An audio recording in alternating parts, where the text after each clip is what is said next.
Olá, boa noite. Começa agora o Jornal da Justiça desta quarta-feira, 23 de novembro. O Supremo valida a lei que garante a membro do Ministério Público a prerrogativa de se sentar à direita do juiz nos julgamentos. Esse é um dos destaques da edição de hoje e você vai ver também. Tribunal Regional Federal da Primeira Região decide que defensores públicos não são obrigados a se inscrever na Ordem dos Advogados do Brasil enquanto estiverem exercendo o cargo. Presidente do TSE agradece ações das polícias militares nas eleições de 2022. E Judiciário de Mato Grosso discute políticas públicas para condenados que deixam o sistema prisional.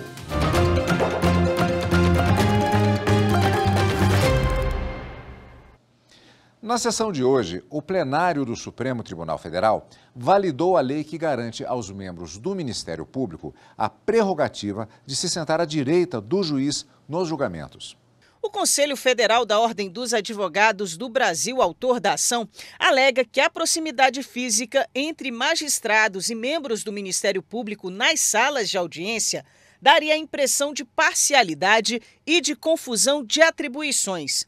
A discussão foi levada a plenário. A OAB alegou que a situação agrediria o princípio da igualdade de todos perante a lei e, em consequência, violaria a isonomia processual. Também argumentou que a regra institui uma arquitetura que gera constrangimento funcional, porque dissimula a real posição que devem ficar as partes em um processo conduzido pelos princípios do Estado democrático de direito. No primeiro dia de julgamento, a relatora da ação, ministra Carmen Lúcia, votou no sentido de não acolher o pedido da OAB.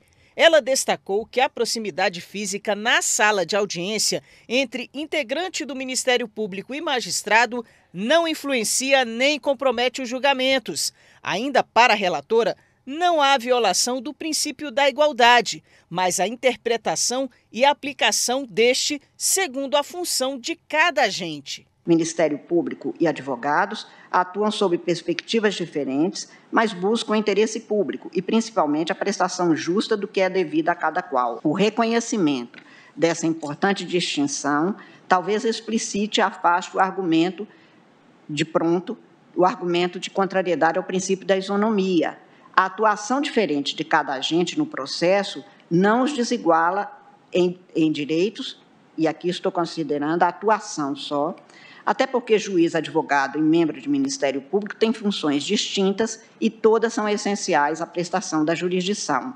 O ministro Edson Fachin acompanhou a conclusão da relatora, embora com fundamentos divergentes. Na retomada do julgamento, o ministro André Mendonça também seguiu o entendimento da ministra Carmen Lúcia. Adiro integralmente aos fundamentos trazidos pela eminente ministra Carmen Lúcia, mas tenho a mesma preocupação, quiçá do ministro Edson Fachin, de que, em função de mecanismos de resolução negociada relativos à persecução penal, que não tenham critérios de imparcialidade, objetividade e de unidade na atuação que permitam um tratamento igual de todas as partes em condições similares, se isso se rui o princípio segundo o qual eu baseio o fundamento do meu voto. Os ministros Nunes Marques, Alexandre de Moraes e Luiz Roberto Barroso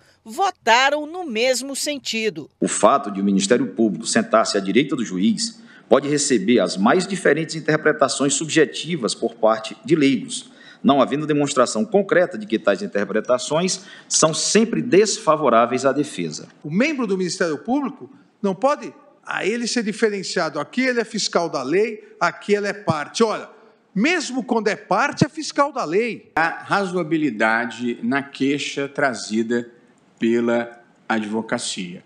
E acho que verdadeiramente esse tema possa ser repensado e mereça mesmo ser debatido. Mas entre haver razoabilidade na queixa e haver inconstitucionalidade na decisão legislativa, eu penso, uma diferença razoável. E a repórter Marta Ferreira tem ao vivo as informações sobre a conclusão do julgamento de hoje no Supremo Tribunal Federal. Boa noite, Marta. Boa noite, Cadu. Boa noite a todos. Na sequência da sessão, votaram os ministros Luiz Fux, Dias Toffoli, Ricardo Lewandowski, Gilmar Mendes e a presidente, a ministra Rosa Weber. O ministro Ricardo Lewandowski divergiu da relatora por entender que houve violação dos princípios da igualdade, do contraditório e também do devido processo legal. O ministro Gilmar Mendes e a ministra Rosa Weber divergiram em parte da relatora, mas já havia maioria para validar a norma que estabelece que os integrantes do Ministério Público têm o dever de sentar-se à direita dos juízes em julgamento. Depois, a sessão foi encerrada. Lembrando que amanhã a sessão começa às 9h30 da manhã por causa do jogo do Brasil na Copa. Cadu. Obrigado, Marta. E vamos acompanhar amanhã. Ainda na sessão de hoje, a presidente do STF, ministra Rosa Weber, destacou o lançamento da segunda edição do livro Convenção Americana sobre Direitos Humanos. A publicação é anotada com a jurisprudência do Supremo e da Corte Interamericana de Direitos Humanos e a nova edição, que pode ser encontrada também no site do STF, incorpora a tecnologia de texto alternativo, com conversão para áudio. A ministra Rosa Weber ressaltou que o lançamento vem em comemoração aos 50 anos da Convenção, conhecida como Pacto de São José da Costa Rica, e dos 30 anos da adesão do Brasil ao tratado. Essa Convenção Americana sobre Direitos Humanos foi aprovada, eu relembro, em 22 de novembro de 1969, pelos Estados-membros da Organização dos Estados Americanos. Ela veio a reafirmar o propósito de consolidar no continente um regime de liberdade pessoal e de justiça social fundado no respeito aos direitos essenciais do ser humano. O documento instituiu o denominado Sistema Interamericano de Direitos Humanos, composto por 2 órgãos principais, a Comissão Interamericana de Direitos Humanos e a Corte Interamericana de Direitos Humanos. Esse Tratado de São José da Costa Rica representa um marco significativo do compromisso assumido pelo Estado brasileiro com o respeito à proteção e à realização de direitos, bem como sua integração ampla e efetiva no Sistema Interamericano dos Direitos Humanos. Veja a seguir, TRF da Primeira Região decide que defensores públicos não são obrigados a se inscrever na Ordem dos Advogados do Brasil enquanto estiverem exercendo o cargo. Eu volto já.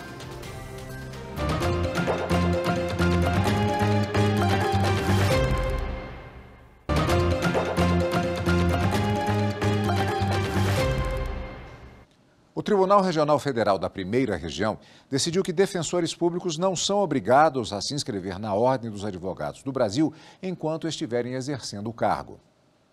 A decisão é da 7ª turma do TRF1, que manteve a sentença da primeira instância. Ao analisar o caso, o relator desembargador federal Hércules Fajoses afirmou que o entendimento do Superior Tribunal de Justiça é de que não há obrigatoriedade de inscrição de defensor público junto ao órgão de fiscalização profissional.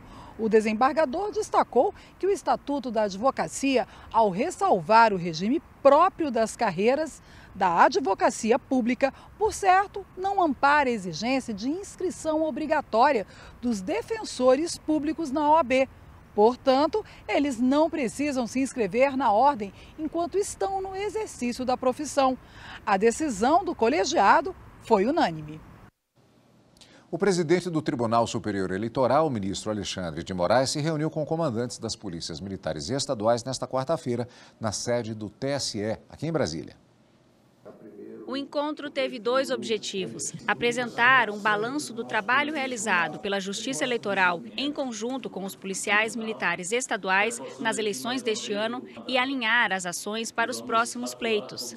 O presidente do TSE, ministro Alexandre de Moraes, agradeceu a atuação da corporação antes, durante e depois do primeiro e segundo turnos das eleições gerais, o que garantiu a tranquilidade do processo. Nós tivemos, acho que, muito menos problemas do que todos esperavam. E isso, obviamente, se deu em virtude da organização de vocês, né, da organização preventiva, da presença de todos vocês. Então, um primeiro ponto que eu faço questão de salientar é exatamente esse. O ministro reiterou o interesse em planejar novas ações conjuntas para aprimorar a parceria, como a criação de um grupo de trabalho e a elaboração de um manual de procedimento operacional geral para as próximas eleições. Também participaram da reunião o ministro Benedito Gonçalves, corregedor-geral eleitoral, e o coronel Roberto Alegrete, membro do grupo de trabalho de enfrentamento à violência política. Os comandantes estaduais destacaram o envio das forças de segurança para a guarda das urnas, a atuação diante dos bloqueios nas estradas e o orçamento destinado para o trabalho no âmbito do processo eleitoral. Na reunião, foi anunciado que o TSE vai condecorar o Conselho Nacional dos Comandantes Gerais das Polícias Militares com a Ordem de Mérito da Justiça Eleitoral Assis Brasil, em razão dos serviços prestados ao país nas eleições deste ano. Os coordenadores de atuação especial de combate ao crime organizado do Ministério Público Federal se reuniram com procuradores e servidores do órgão. Durante o encontro, foram discutidos o fortalecimento e a ampliação desses grupos. O encontro debateu principalmente o combate ao crime organizado no Brasil, que desde a sua criação em 2020 já contabiliza 559 pessoas denunciadas, 68 operações deflagradas e 477 relatórios de inteligência produzidos. Os dados são relacionados a 12 unidades do grupo pelo país. Os GAECos são grupos permanentes organizados para auxiliar membros do MPF responsáveis por casos e investigações complexas. Os GAECos federais, que foram criados em 2013, na nossa gestão em 2020 passaram a ser instalados. Hoje nós temos 27 GAECos federais em todo o país. Essas unidades especializadas no enfrentamento ao crime organizado atuam de forma eminentemente técnica na investigação e no acompanhamento de eventuais ações penais.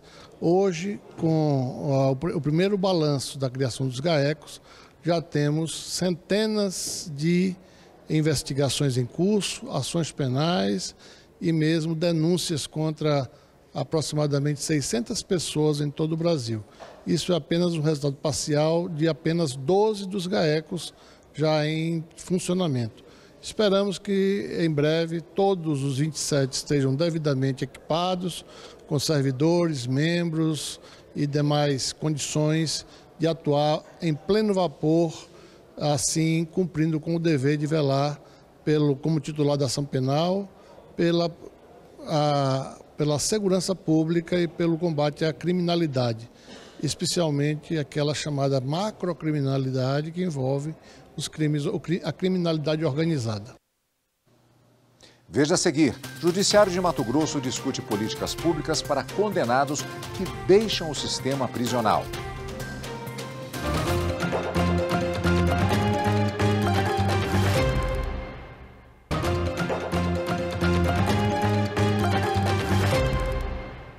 O Espaço Cultural STJ promoveu o lançamento do livro Relevância da Questão Federal no Recurso Especial. Desde o início da década passada, se discutia no Congresso Nacional a necessidade de um filtro de admissibilidade do recurso especial para o Superior Tribunal de Justiça. Este ano, com a aprovação da emenda constitucional número 125, passou a ser obrigatório, para que seja julgado no STJ, que o recurso especial apresente argumentos de relevância das questões de direito federal infraconstitucional. Com isso, nasceu a ideia do livro Relevância da Questão Federal no Recurso Especial. O tribunal vai se reinscrever, né? Ou seja, esse tribunal é um tribunal que ele foi prioritariamente concebido para ser um tribunal de caráter nacional, de uniformização da jurisprudência nacional, mas com certeza de julgar aqui milhares e milhares de processos que devam ser julgados pelo Superior Tribunal de Justiça diante da relevância dos temas tratados neles. Porque a justiça brasileira ela tem para isso as instâncias ordinárias, e é nas instâncias ordinárias que se faz a justiça ou eventualmente a injustiça. O ministro Mauro Campbell Marques citou exemplos de casos irrelevantes julgados pelo STJ que reforçam a importância do filtro. Na segunda turma, chegamos a julgar habeas corpus de 2 chimpanzés. Na segunda sessão, se é direito de um Golden Retriever entrar pelo elevador da frente ou de trás, em condomínio. Convenhamos, esses não são temas, por exemplo, muito factíveis, exemplos factíveis, não são temas que devam chegar pagos pelo contribuinte para movimentar a máquina judiciária aqui no Superior Tribunal de Justiça. O livro reúne 30 textos e traz uma coletânea de estudos de diferentes processualistas do Brasil que apresentam a visão sobre o tema, como explica o secretário executivo da Escola Nacional de Formação e Aperfeiçoamento de Magistrados, ENFAM, Fabiano da Rosa Tesolin, um dos coordenadores da obra. O STJ discute atualmente a elaboração de um anteprojeto de lei para que venha a regulamentar a Emenda Constitucional 45/2022. E as expectativas são as melhores possíveis para que isso efetivamente venha a contribuir para uma prestação jurisdicional mais qualificada, com o enfrentamento de questões relevantes pelo Superior Tribunal de Justiça. O livro também contou com a coordenação dos juristas Bruno Fuga e Vinícius Silva Lemos. Nós começamos a ideia do projeto, já chamamos os processualistas, amigos, professores, servidores, o pessoal que trabalha com isso também. Reunimos quase 50 processualistas e eu acho que em menos de 2 meses ali a gente já estava com o livro produzido, dada a importância do tema, né? É uma obra que representa as primeiras impressões sobre o que é relevância, qual que será o impacto disso no STJ e para o jurisdicionado, já que é uma alteração que impacta o direito processual brasileiro. Diversos ministros do STJ prestigiaram o lançamento do livro. O deputado federal por Pernambuco, Túlio Gadelha, recebeu a medalha da Ordem do Mérito Judiciário do Trabalho no grau Grande Oficial. A homenagem foi entregue pelo presidente do Tribunal Superior do Trabalho e do Conselho Superior da Justiça do Trabalho, ministro Lélio Bentes Correia. A honraria foi concedida pela atuação de Túlio Gadelha na Frente Parlamentar de Combate ao Trabalho Infantil no Congresso Nacional. Ele coordena os trabalhos do grupo desde a criação em 2019. É muito importante falar sobre trabalho seguro e saudável, sobre trabalho digno, sobre combate ao trabalho infantil e análogo à escravidão. É muito importante que esses temas, que são temas pertinentes aqui no âmbito do Tribunal Superior do Trabalho, estejam também sendo tratados na Câmara Federal, no Senado Federal, no âmbito do Poder Legislativo. Túlio Gadelha é deputado federal eleito pelo estado de Pernambuco. No próximo ano, assume a 2ª legislatura na Câmara dos Deputados. A ministra Cátia Arruda e o ministro Evandro Valadão também participaram da homenagem. O presidente do Tribunal Superior do Trabalho e do Conselho Superior da Justiça do Trabalho, ministro Lélio Bentes Correia, reafirmou a parceria primordial do Poder Judiciário com o Legislativo para garantir os direitos dos trabalhadores brasileiros. O Poder Judiciário ele é independente, autônomo, mas harmônico com os demais poderes. E esse relacionamento republicano entre o Judiciário e o Poder Legislativo é benéfico a ambas as instituições. A comenda é concedida desde 1970 pelo TST a instituições e personalidades que se destacam pelos serviços prestados à sociedade e à Justiça do Trabalho. Este ano, a Ordem do Mérito Judiciário do Trabalho homenageou 60 pessoas e uma universidade. O plenário virtual do Supremo analisa se aceita ou não a denúncia contra o deputado federal Aécio Neves por corrupção passiva e lavagem de dinheiro. Segundo a Procuradoria-Geral da República, o político recebeu supostamente 65 milhões de reais para favorecer 2 grandes empreiteiras em usinas hidrelétricas e em obras do Rio Madeira. Procuradoria-Geral da República denunciou Aécio Neves à Suprema Corte por corrupção passiva e lavagem de dinheiro a partir das investigações da Operação Lava Jato. Os crimes teriam sido cometidos em 2009 e 2010, quando Aécio era governador de Minas Gerais e senador. Segundo a PGR, o parlamentar teria recebido propinas que somam 65 milhões de reais para favorecer os interesses da Odebrecht e Andrade Gutierrez nas hidrelétricas de Santo Antônio e de Jirau e em obras no Rio Madeira. A PGR fez a denúncia há 2 anos e meio, mas em agosto deste ano o Procurador-Geral da República recuou e pediu a rejeição dela ao STF.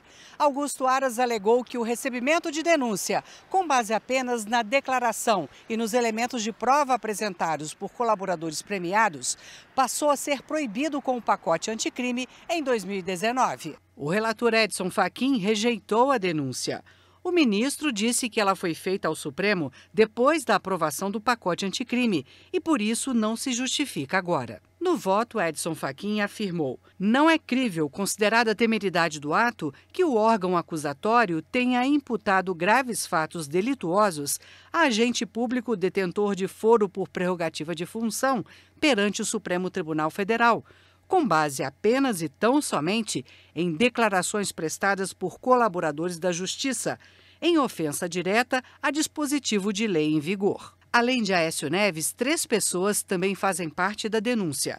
Se ela for aceita pela maioria dos ministros, os acusados passam a condição de réus e serão julgados pelo STF. O empresário Marcelo Odebrecht também foi denunciado na mesma peça. Mas o processo em relação a ele foi suspenso por 10 anos, porque as condenações que o empresário já recebeu chegam a 30 anos. O julgamento no plenário virtual tem prazo para terminar na próxima sexta-feira. Agora sim, nós vamos à reportagem que trata do seguinte tema, que nós anunciamos antes. Entidades civis e o Poder Judiciário de Mato Grosso promoveram um encontro para discutir políticas públicas de quem sai do sistema prisional, tema importante. As conversas também incluíram a situação envolvendo a população LGBTQIA+. Na roda de conversa, representantes das equipes psicossociais que atuam nas unidades prisionais de Cuiabá e Várzea Grande se reuniram para debater sobre os desafios de efetivar direitos da população carcerária no Fórum da capital. Esse foi o primeiro de muitos encontros de redes locais em Mato Grosso. E tem um diferencial neste encontro. Este encontro ele tem um caminho suave, que é o quê? É acolher os desafios das políticas públicas com a afetividade. Para o especialista no tema, as experiências da rede precisam estar interligadas com as políticas públicas. Então, o conceito de afeto, ele tem nos permitido a efetivar as políticas públicas, já que as políticas são constitucionais, são políticas feitas pelas pessoas, são políticas baseadas nas realidades que nós temos. Por isso, trocar experiências com o Mato Grosso, com os profissionais daqui, aqui em Cuiabá, ela vai dar uma dimensão de que as políticas públicas constitucionais, elas são direitos a partir do nosso processo, inclusive, evolutivo. O lançamento do projeto Dupla Invisibilidade da População LGBTQIA+, sigla que se refere ao movimento de luta pelos direitos e inclusão de pessoas de diversas orientações sexuais e identidades de gênero, marcou o encontro. O projeto vai desenvolver atividades voltadas para esse grupo privado de liberdade e também com egressos do sistema carcerário. Atualmente, 273 pessoas da população LGBTQIA+, estão no sistema prisional em Mato Grosso. Essas pessoas formam um grupo de extrema vulnerabilidade. Por isso, precisam de políticas públicas que abracem esses seres humanos. Então, nós vamos às unidades saber quem são essas pessoas, como eles se identificam. Eles são gays, são bissexuais, qual a identidade de gênero de cada um, para que a partir desses dados exatos, a gente saiba onde estão essas pessoas, como elas se identificam, para que a gente possa, então, buscar uma política efetiva. Além do Poder Judiciário de Mato Grosso, o primeiro encontro de redes conta com o apoio de diversas instituições, órgãos estaduais e autarquias. E não é de hoje que o Grupo de Monitoramento e Fiscalização do Sistema Carcerário, o GMF do Tribunal de Justiça, atua para melhorias no sistema prisional. Então, o GMF tem trabalhado incansavelmente em propiciar aos nossos reeducandos trabalho, tanto intramuros quanto extramuros. A nossa preocupação também maior é cuidar da profissionalização deles, porque é também a nossa intenção e o nosso trabalho, todos os nossos esforços hoje concentram na possibilidade de oferecermos mão de obra para a nossa sociedade. A Escola Superior do Ministério Público da União realizou um dos maiores eventos de arte, cultura e entretenimento do mundo com o tema De Volta para o Futuro. 14 conferencistas de diferentes formações, vivências e experiências compartilharam ideias inspiradoras com potencial de transformar realidades durante um encontro na Escola Superior do Ministério Público da União, em Brasília. O TEG é uma organização sem fins lucrativos, localizada no Vale do Silício, que nasceu com um conjunto de amigos que queriam promover ideias que valiam a pena, que eram maravilhosas e boas para compartilhar no mundo. A iniciativa buscou promover e valorizar as atividades artísticas, históricas e culturais, de forma a reconhecê-las como fundamentais para a criatividade humana. A escola é um núcleo de produção de inovação, olhar para o futuro. A escola é universal, ela é aberta. Por isso é importante a importância de associar a imagem do TED à nossa imagem. É a primeira vez que o TED produz conteúdo dentro do Ministério Público Brasileiro. Não com temas jurídicos, mas com temas transversais que cortam a atuação do Ministério Público. Essa foi a primeira vez que um órgão do MPU realizou uma edição do programa TED. O tema escolhido, De Volta para o Futuro, possibilitou abordagens de múltiplos assuntos de forma transversal. Ainda durante o encontro foi inaugurado o Espaço Cultural da Escola Superior do Ministério Público da União. Uma integração maior, não só interna, mas externa também, com valores, com a cultura, que é a nossa preocupação. Nosso objetivo é a formação, mas não só. Como não seguimos linhas e estamos abertos a todas as formas de pensar. Esta, portanto, é uma oportunidade de continuarmos a realizar esse trabalho e a fazer essa reflexão de forma bastante aberta, bastante democrática. As apresentações artísticas foram intercaladas entre as conferências. Ainda houve exposições dos 3 projetos artísticos e culturais selecionados para compor a programação do TED e ISMPU e de convidados. A imagem é algo que entrou na minha vida espero não sair mais, porque tudo começou numa brincadeira e não deixa de ser hoje. Encontrar visões diferentes dos lugares que normalmente não são vistos daquela maneira. Esta edição do Jornal da Justiça termina aqui. Uma boa noite para você.